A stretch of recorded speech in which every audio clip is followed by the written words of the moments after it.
नमस्कार, मैं पिंटू सिंह यादव आप सभी का स्वागत करते हैं भोजपुरी रिमझिम में। अगर हम बात करें तो भोजपुरी इंडस्ट्री में जिस तरीके से चुनरी झलकौआ पार्ट 2 आया था, उसके बाद से लगातार रितेश पांडे की मुश्किलें बढ़ रही है और रितेश पांडे को लेकर भोजपुरी के कई सारे कलाकार हैं जो उनके जिले पर और उन पे गाने गाने लगे हैं, जिसको लेकर मुझे नहीं लगता है कि ये सब चीज़ें होनी चाहिए और ऐसी चीज़ें कोई भी इंडस्ट्री में बर्दाश्त होनी चाहिए। लेकिन फिर भी कहा जाता है ना कि लोग ऐसे भोजपुरी इंडस्ट्री में भरे पड़े हैं जिसमें कि किसी को कुछ भी कटाक्ष करना हो, किसी के बारे में कुछ भी गाना हो और उसको लेकर वो गाना गा देते हैं। भले ही उसका क्या रिस्पॉन्स होगा, उनके बारे में लोगों की मेंटेलिटी क्या होगी, उनके बारे में लोग क्या सोचेंगे, उनको ये सब चीज़ नहीं सोचना है। बस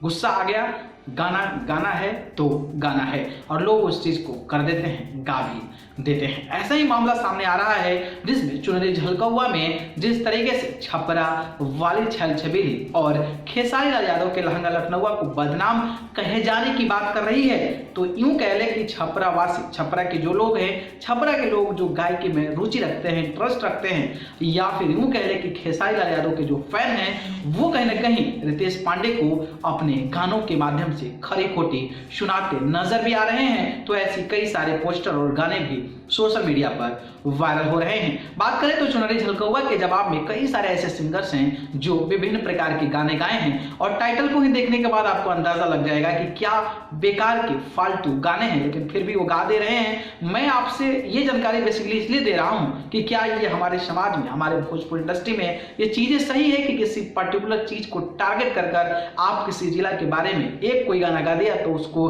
और भी बढ़ावा देने के लिए आप अपने तरफ से कटाक्ष करें, अपने तरीके से कहीं ना कहीं अपने भी गाने दें ताकि लोगों के बीच जाए और लोगों के बीच में एक नया कंट्रोवर्सी भी बात क्रिएट हो। ऐसा कतई नहीं होना चाहिए, लेकिन मैं फिर ही आपको जानकारी दे रहा हूं ताकि ये जानकारी लोगों के पास पहुंचे। तो उन सिंगरों को सुधारने की जरूरत है और उन सिंगरों को बताने की जरूरत है कि इस प्रकार की चीजें अगर आप करते हैं तो आप छोटे समय के लिए तो आपके गाने पर व्यूअर आ जाएंगे, लेकिन लॉन्ग टाइम के लिए आपको कोई भी नहीं पूछने वाला है और आपकी जिंदगी एक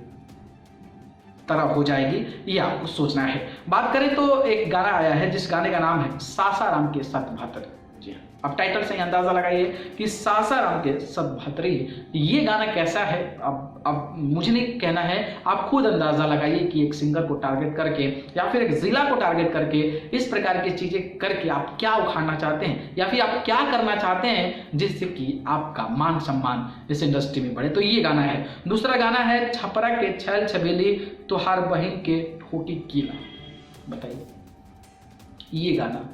भोजपुरी इंडस्ट्री और इस प्रकार के गाने अशोभनीय हैं मेरे अनुसार, लेकिन फिर भी मैं आपको जानकारी दे रहा हूं ताकि आप उन सिंगरों को ऐसी चीजें करें, ऐसी चीजें उनको दिखाएं कि वो आगे से इस प्रकार के गाने को ना गाएं। वहीं बात करें तो अगला गाना है पिचकारी से डेराली सासाराम वाली। बताइए, अब इसमें सासाराम जोड़ने की क्या जरूरत थी, भाभी के बहन के कुछ कर देते ठीक है चलता, लेकिन ये पर्टिकुलर उनके नाम पर जिसको लेकर खेसारी लाल यादव के फैंस तो गदगद हैं ही, साथ में वो कहीं ना कहीं लोग जो है छपरा वाले ये कहीं ना कहीं अपने जिला को लेकर अपने आप को एक बढ़ावा दे रहे हैं और दूसरे जिला पर टारगेट करके इस प्रकार के गाने गा दे रहे हैं, जिसके चलते हमारा समाज भोजपुरी इंडस्ट्री कहीं ना कहीं डर्टी और गंदा होते हुए नजर आ रहा है। अगले की बात करें तो रितेश के बहन सतभत्र। बताइए, ऐसे गाने एक पर्टिकुलर सिंगर का नाम लेकर, जो गाना विवाद में रहा था उस सिंगर का नाम लेकर इस प्रकार का गाना प्रत्यक्ष रूप से रिलीज कर देना, वो भी यूट्यूब पर, ना कोई रूल रेगुलेशन, ना कोई चीज ऐसे कर देना किसी के बारे में कुछ भी